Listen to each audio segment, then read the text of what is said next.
Hi friends, welcome back to Nisha cooking channel. ಇವತ್ತು ನೋಡ್ರಿ ನಾನೊಂದು ರೈಸ್ ರೆಸಿಪಿನ ನಿಮ್ಮ ಜೊತೆ ಶೇರ್ ಮಾಡ್ತಾ ಇದ್ದೀನಿ. ತುಂಬ ಚೆನ್ನಾಗಿ ಬಂದಿದೆ ಮತ್ತು ತುಂಬ ಪ್ರೋಟೀನ್ ಇರುವಂತಹ ರೈಸ್ ರೆಸಿಪಿನ ಇವತ್ತು ನೀವು ಕೂಡ ಬೇಗ ಮಾಡ್ಕೊಂಡು ತಿಂದು ನೋಡ್ರಿ ಹೇಗಿದೆ ಅಂತ ತಿಳಿಸಿ. ಈ ವಿಡಿಯೋ ರೆಸಿಪಿ ನಿಮ್ಗೆ ಇಷ್ಟ ಆಗುತ್ತೆ ಅಂದ್ಕೊಂಡಿದ್ದೀನಿ. ಇಷ್ಟ ಅನಿಸಿದ್ರೆ ನಮ್ಮ ಚಾನಲ್ಗೆ ಒಂದು ಸಬ್ಸ್ಕ್ರೈಬ್ ಮಾಡಿರಿ, ನಿಮ್ಮ ಫ್ಯಾಮಿಲಿ ಫ್ರೆಂಡ್ ಜೊತೆ ಈ ರೆಸಿಪಿನ ಶೇರ್ ಮಾಡಿಕೊಡ್ರಿ. ವಿಡಿಯೋಗೆ ಲೈಕ್ಸ್ ಆ್ಯಂಡ್ ಕಾಮೆಂಟ್ ಮಾಡಿ. ಇಲ್ಲಿ ನೋಡ್ರಿ ಎಷ್ಟು ಚೆನ್ನಾಗಿ ಬಂದಿದೆ ಅಂಥೇಳಿ. ಸೂಪರ್ ಟೇಸ್ಟಿಯಾಗಿ ಬಂದಿದೆ. ನೋಡೋಕ್ಕೆ ಚಿತ್ರಾನ್ನ ಥರ ಇರುತ್ತೆ, ಆದರೆ ಇದು ಚಿತ್ರಾನ್ನ ಅಲ್ಲ. ಹಾಗಾದರೆ ಹೇಗೆ ಮಾಡೋದು ಅಂತ ನೋಡಿಕೊಡ್ರಿ. ತುಂಬ ಉದುರಾಗಿ ಬಂದಿದೆ, ಅಷ್ಟೇ ಟೇಸ್ಟಿಯಾಗಿ ಇರುತ್ತೆ. ನೋಡಿ ಯಾವ ರೆಸಿಪಿ ಅಂದರೆ ಇದು ಕರಿಬೇವು ಸೊಪ್ಪಿನ ರೈಸನ್ನು ಮಾಡಿದ್ದೀನಿ ನಾನಿವತ್ತು. ಯಾರಿಗಾದರೂ ಕೂದಲು ಉದುರೋ ಸಮಸ್ಯೆ ಇದ್ದರೆ ಮತ್ತು ಕಣ್ಣಿನ ದೃಷ್ಟಿಗೆ ಇದು ತುಂಬ ಒಳ್ಳೆಯದು ಕರಿಬೇವು ಸೊಪ್ಪು. ಈ ರೀತಿ ನಾವು ಊಟದಲ್ಲಿ ಕರಿಬೇವನ್ನು ಬಿಡ್ತೀವಿ. ಹಾಗೆ ಮಾಡಬಾರ್ದು ಅಂದರೆ ಈ ಥರ ರೈಸಲ್ಲಿ ನಾವು ಮಾಡ್ಕೊಂಡು ತಿನ್ನೋದ್ರಿಂದ ನಮ್ಮ ಆರೋಗ್ಯಕ್ಕೂ ತುಂಬ ಒಳ್ಳೆಯದು. ಹಾಗಾದರೆ ಹೇಗೆ ಮಾಡೋದು ಅಂತ ನೋಡಿರಿ. ಏನೇನು ಐಟಮ್ಸ್ ಹಾಕಿದ್ದೀನಿ ಅಂತ ಹೇಳಿ, ಏನೇನು ಇಂಗ್ರೀಡಿಯೆಂಟ್ಸ್ ಬೇಕು ಅಂತ ನೋಡ್ಕೊಳ್ರಿ. ಇಲ್ಲಿ 1 ಕಪ್ಪಷ್ಟು ಕರಿಬೇವು ಸೊಪ್ಪನ್ನು ತೊಗೊಂಡಿದ್ದೀನಿ ನಾನು. ಇದನ್ನು ನೀಟಾಗಿ ವಾಶ್ ಮಾಡಿ ತೊಗೊಳ್ರಿ, ಧೂಳೆಲ್ಲ ಇರುತ್ತೆ. ಆಮೇಲೆ ಇಲ್ಲಿ 1 ಗೆಡ್ಡೆ ಬೆಳ್ಳುಳ್ಳಿ ಮತ್ತು ಒಂದು 4-5 ಹಸಿಮೆಣಸಿನ್ಕಾಯಿ ತೊಗೊಂಡಿದ್ದೀನಿ. ಇದನ್ನು ನೈಸಾಗಿ ಗ್ರೈಂಡ್ ಮಾಡ್ಕೊಂಬರ್ಬೇಕು. ಇದಕ್ಕೆ ನೀರು ಹಾಕಕ್ಕೆ ಹೋಗಬೇಡಿ, ಹಾಗೆ ನೋಡಿರಿ ಈ ಥರ ಗ್ರೈಂಡ್ ಮಾಡ್ಕೊಂಬಿಡ್ರಿ. ಇದಕ್ಕೆ ಜಾಸ್ತಿ ಮಸಾಲೆ ಐಟಮ್ಸ್ ಏನೂ ಬೇಕಾಗೋದಿಲ್ಲ. 3 ಇಂಗ್ರೀಡಿಯೆಂಟ್ಸ್: ಬೆಳ್ಳುಳ್ಳಿ, ಕರಿಬೇವು ಸೊಪ್ಪು, ಹಸಿಮೆಣಸಿನ್ಕಾಯಿ, ಇಷ್ಟೇ ಗ್ರೈಂಡ್ ಮಾಡ್ಕೊಂಬರ್ಬೇಕು. ಇಲ್ಲಿ ನೋಡಿರಿ ಒಗ್ಗರಣೆಗೆ 2 ಉಳ್ಳಾಗಡ್ಡಿ ಮತ್ತು 2 ಹಸಿಮೆಣಸಿನ್ಕಾಯಿ ತೊಗೊಂಡಿದ್ದೀನಿ. ಉಳ್ಳಾಗಡ್ಡಿನ ಈ ಥರ ಉದ್ದಿಗೆ ಕಟ್ ಮಾಡಿ ತೊಗೊಳ್ರಿ. ಆಮೇಲೆ ಶೇಂಗಾ ಬೀಜ, ಆಮೇಲೆ ಕಡಲೆಬೇಳೆ. ಇದು ನೀವು ಇಷ್ಟಪಡೋರಿದ್ದರೆ ಶೇಂಗಾ ಬೀಜ ಕಡಲೆಬೇಳೆ ಜಾಸ್ತಿ ಹಾಕ್ಕೋಬೋದು. ರೈಸ್ ಜೊತೆ ತಿನ್ನೋಕ್ಕೆ ತುಂಬ ಚೆನ್ನಾಗಿರುತ್ತೆ, ಖಡಕ್ಕಾಗಿ ಫ್ರೈ ಮಾಡಿಕೊಂಡ್ರೆ. ಇಲ್ಲಿ ಒಗ್ಗರಣೆಗೆ ನಾನು ಕಡಾಯಿನ ಬಿಸಿ ಮಾಡೋಕ್ಕೆ ಇಟ್ಟಿದ್ದೀನಿ. ಕಡಾಯಿ ಬಿಸಿ ಆದಮೇಲೆ ಇದಕ್ಕೆ 1-2 ಸ್ಪೂನಷ್ಟು ಎಣ್ಣೆನ ಹಾಕಿ ಒಗ್ಗರಣೆಗೆ ಎಣ್ಣೆ ಚೆನ್ನಾಗಿ ಬಿಸಿ ಆಗಬೇಕು. ಎಣ್ಣೆ ಕಾದ್ರೇ ಒಗ್ಗರಣೆ ಚೆನ್ನಾಗಿ ಬರುತ್ತೆ ನೋಡಿರಿ.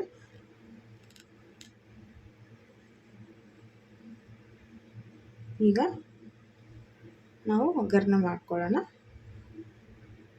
ಇದಕ್ಕೆ ನಾನು 1 ಸ್ಪೂನಷ್ಟು ಸಾಸಿವೆ ಹಾಕಿದ್ದೀನಿ. ಎಣ್ಣೆ ಬಿಸಿಯಾಗಿದೆ, ಸಾಸಿವೆ ಚೆನ್ನಾಗಿ ಸಿಡಿಲಿ. ಇದಕ್ಕೆ 1 ಸ್ಪೂನಷ್ಟು ಜೀರಿಗೆ ಹಾಕ್ತಾಯಿದ್ದೀನಿ. ಜೀರಿಗೆ ಸಾಸಿವೆ ಹಾಕಿರಿ ಒಗ್ಗರಣೆಗೆ. ಆಮೇಲೆ ಶೇಂಗಾ ಬೀಜ ಹಾಕಿ, ಶೇಂಗಾ ಬೀಜ ಚೆನ್ನಾಗಿ ಖಡಕ್ಕಾಗಿ ಫ್ರೈ ಮಾಡಿಕೊಡ್ರಿ. ರೈಸ್ ಜೊತೆ ತಿನ್ನೋಕ್ಕೆ ತುಂಬ ಚೆನ್ನಾಗಿರುತ್ತೆ. ಬೇಗ ಹೊತ್ತೋಗಬಾರ್ದು ಅಂಥೇಳಿ ನಾನು ಶೇಂಗಾ ಬೀಜ ಫಸ್ಟ್ ಹಾಕಿದ್ದೀನಿ. ಕಡಲೆಬೇಳೆ ಫಸ್ಟ್ ಹಾಕಿದರೆ ಸ್ವಲ್ಪ ಬೇಗ ಬೆಂದು ಕಪ್ಪಗಾಗ್ಬಿಡುತ್ತೆ, ಆವಾಗ ತಿನ್ನೋಕ್ಕೆ ಚೆನ್ನಾಗಿರಲ್ಲ. ಈಗ ನಾನು ಕಡಲೆಬೇಳೆನ ಹಾಕ್ತಾಯಿದ್ದೀನಿ 1-2 ಸ್ಪೂನಷ್ಟು. ಇದನ್ನೆರಡನ್ನೂ ಚೆನ್ನಾಗಿ ಕೆಂಪಗೆ ಫ್ರೈ ಮಾಡಿಕೊಡ್ರಿ. ಇದು ಹಸಿಯಾಗಿದ್ದರೆ ರೈಸ್ ಜೊತೆ ಚೆನ್ನಾಗಿರಲ್ಲ. ಸ್ವಲ್ಪ ಖಡಕ್ಕಾಗಿ ಫ್ರೈ ಮಾಡಿಕೊಡ್ರಿ ಶೇಂಗಾ ಚೆನ್ನಾಗಿ, ಆವಾಗ ರೈಸ್ ಜೊತೆ ತಿನ್ನೋಕ್ಕೆ ತುಂಬ ರುಚಿ ಇರುತ್ತೆ. ಇವೆರಡು ಫ್ರೈ ಆದಮೇಲೆ ಒಗ್ಗರಣೆ ರೆಡಿ ಆಗುತ್ತೆ. ಇಲ್ಲಿ ನೋಡಿರಿ ಚೆನ್ನಾಗಿ ಫ್ರೈ ಆಗ್ತಾಯಿದೆ.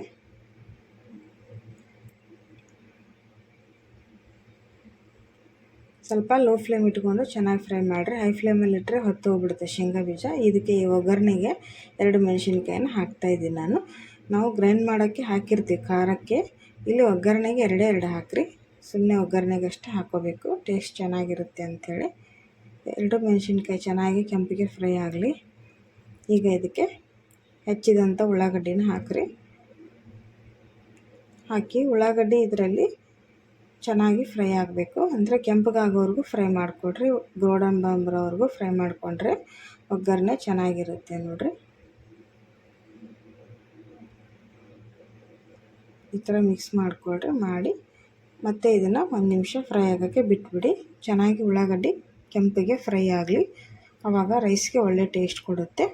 ಇಲ್ಲಿ ನಾನು 1 ಗ್ಲಾಸಷ್ಟು ರೈಸನ್ನು ಮಾಡೋದ್ರಿಂದ 1 ಗ್ಲಾಸರಷ್ಟು ರೈಸನ್ನು ನೋಡಿರಿ ಈ ಥರ ಉದುರಾಗಿ ಮಾಡಿ ತೊಗೊಳ್ರಿ, ಚೆನ್ನಾಗಿ ಬರುತ್ತೆ. ಆವಾಗ ರೈಸು ಬಿಸಿಯಾಗಿದೆ.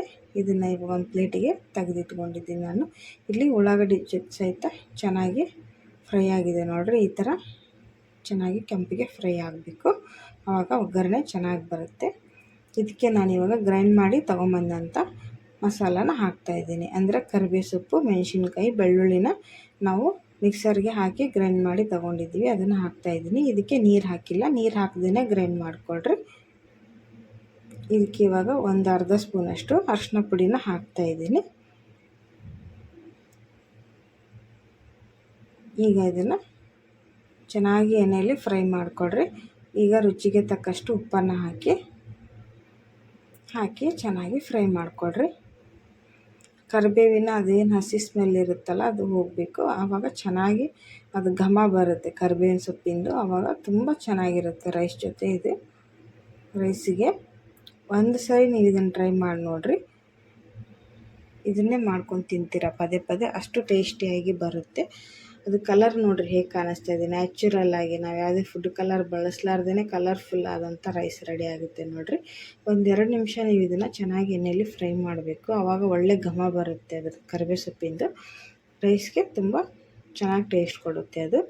ಹೀಗೆ ಒಂದು ಸ್ವಲ್ಪ ಹೊತ್ತು ಇದನ್ನು ಫ್ರೈ ಮಾಡಿಕೊಡ್ರಿ. ನಾವು ಹಸಿಮೆಣಸಿನ್ಕಾಯಿ ಸಹಿತ ಹಾಗೆ ಹಾಕಿರೋದ್ರಿಂದ ನಾವು ಅದು ಹಸಿ ಸ್ಮೆಲ್ ಹೋಗೋವರೆಗೂ ಇದನ್ನು ಫ್ರೈ ಮಾಡಬೇಕಾಗುತ್ತೆ, ಆವಾಗಲೇ ಅದು ಚೆನ್ನಾಗಿ ಬರೋದು ಒಗ್ಗರಣೆ. ಇವಾಗ ಫ್ರೈ ಆಗಿದೆ, ಇದಕ್ಕೆ ನಾನು ರೈಸು ಹಾಕ್ತಾಯಿದ್ದೀನಿ ನೋಡಿರಿ. ನಿಮ್ಗೆ ಎಷ್ಟು ಕ್ವಾಂಟಿಟಿಲಿ ಬೇಕೋ ಅಷ್ಟೇ ನೀವು ರೈಸನ್ನು ಆ್ಯಡ್ ಮಾಡ್ಕೋಬೋದು. ನೀವು ಜಾಸ್ತಿ ಮಾಡೋರಿದ್ದರೆ ನೀವು ಜಾಸ್ತಿ ನಾನು ಏನು ತೋರಿಸಿದ್ನೆ ಕರಿಬೇವು ಸೊಪ್ಪು, ಹಸಿಮೆಣಸಿನ್ಕಾಯಿ, ಬೆಳ್ಳುಳ್ಳಿ ಅದನ್ನೆಲ್ಲ ನೀವು ಅದನ್ನು ಡಬಲ್ ಮಾಡ್ಕೋಬೇಕು. ಅಂದರೆ 2 ಉಳ್ಳಾಗಡ್ಡಿ ನಾನು ಹಾಕಿದರೆ, ನೀವು ಜಾಸ್ತಿ ಮಾಡಿದ್ರೆ 4 ಉಳ್ಳಾಗಡ್ಡಿ ಹಾಕಿರಿ. ಹಸಿಮೆಣಸಿನ್ಕಾಯನ್ನು ನೀವು ಡಬಲ್ಲಾಗಿ ತೊಗೊಂಡು ಮಾಡ್ಕೋಬೋದು, ತುಂಬ ಚೆನ್ನಾಗಿ ಬೇಯುತ್ತೆ. ಆಮೇಲೆ ಕ್ವಿಕ್ಕಾಗಿ ರೆಡಿ ಆಗುತ್ತೆ, ನೀವು ಬೇಗನೆ ಇದನ್ನು ಮಾಡ್ಕೋಬೋದು. ಬ್ರೇಕ್ಫಾಸ್ಟಿಗೆ, ಲಂಚ್ ಬಾಕ್ಸಿಗಂತೂ ತುಂಬ ಚೆನ್ನಾಗಿರುತ್ತೆ. ಮಕ್ಕಳು ಇವಾಗ ಮಾಮೂಲಾಗಿ ಕರಿಬೇವು ಸೊಪ್ಪನ್ನು ತಿನ್ನೋದಿಲ್ಲ, ಈ ಥರ ನಾವು ರೈಸ್ ಮಾಡಿಕೊಟ್ರೆ ಅದು ಕಲರ್ ನೋಡೇ ತಿಂದುಬಿಡ್ತಾರೆ, ಅಷ್ಟು ಚೆನ್ನಾಗಿರುತ್ತೆ ನೋಡಿರಿ. ಯಾರಾದರೂ ಊಟದಲ್ಲಿ ಕರಿಬೇವನ್ನು ಎತ್ತಿ ಬಿಸಾಕರಿದ್ದರೆ ಅವ್ರಿಗೆ ಇದನ್ನು ಮಾಡಿ ತಿನ್ನಿಸ್ರಿ. ಇದರಿಂದ ಆರೋಗ್ಯಕ್ಕೂ ಒಳ್ಳೆಯದು, ನಮ್ಮ ದೇಹಕ್ಕೆ ವಿಟಮಿನ್ ಎ ಕಡಿಮೆ ಇದ್ದವರು ಈ ರೈಸನ್ನು ಮಾಡಿಕೊಂಡು ತಿಂದು ನೋಡಿರಿ, ತುಂಬ ಚೆನ್ನಾಗಿ ಬರುತ್ತೆ ನೋಡಿರಿ. ಒಳ್ಳೆ ಟೇಸ್ಟು ಮತ್ತು ಹೊಸ ರುಚಿ ಅಂತ ಹೇಳ್ಬೋದು. ಇಲ್ಲಿ ನಾನು ಸರ್ವ್ ಮಾಡ್ತಾಯಿದ್ದೀನಿ ನೋಡಿರಿ ಹೇಗೆ ಬಂದಿದೆ ಅಂಥೇಳಿ. ತುಂಬ ರುಚಿಯಾದಂತಹ ಕರಿಬೇವು ಸೊಪ್ಪಿನ ರೈಸು ರೆಡಿಯಾಗಿದೆ. ಹೇಗಿರುತ್ತೇನೋ ಟೇಸ್ಟ್ ಅನ್ಕೋಬೋದು. ಒಂದು ಸರಿ ನೀವು ಮಾಡಿ ನೋಡಿರಿ, ನಿಮಗೆ ಗೊತ್ತಾಗುತ್ತೆ, ನೀವೇ ಹೇಳ್ತೀರ ಹೇಗಿದೆ ಅಂತ ಹೇಳಿ. ಇಲ್ಲಿ ನಾನು ಸರ್ವ್ ಮಾಡಿದ್ದೀನಿ, ಬಿಸಿ ಬಿಸಿ ಕರಿಬೇವು ರೈಸು ಶೇಂಗಾ ಜೊತೆ ಕಡಲೆ ಬೀಜ ಜೊತೆ ತಿಂತಾಯಿದ್ರೆ ಸೂಪರಾಗಿರುತ್ತೆ ನೋಡಿರಿ. ಟೇಸ್ಟಿಯಾದಂತಹ ಕರಿಬೇವು ಸೊಪ್ಪಿನ ರೈಸ್ ರೆಡಿಯಾಗಿದೆ. ನೀವು ಒಂದು ಸರಿ ಟ್ರೈ ಮಾಡಿ ನೋಡಿರಿ. ನೋಡಿ ಎಷ್ಟು ಕಲರ್ಫುಲ್ಲಾಗಿ ಕಾಣಿಸ್ತಾ ಇದೆ ಅಂಥೇಳಿ, ಒರಿಜಿನಲ್ ಕಲರು. ನೀವು ಇದೇ ಥರ ಮಾಡ್ಕೊಂಡು ತಿಂದು ನೋಡಿರಿ. ವಿಡಿಯೋ ನೋಡಿದ್ದಕ್ಕೆ ಧನ್ಯವಾದಗಳು. ಬಾಯ್.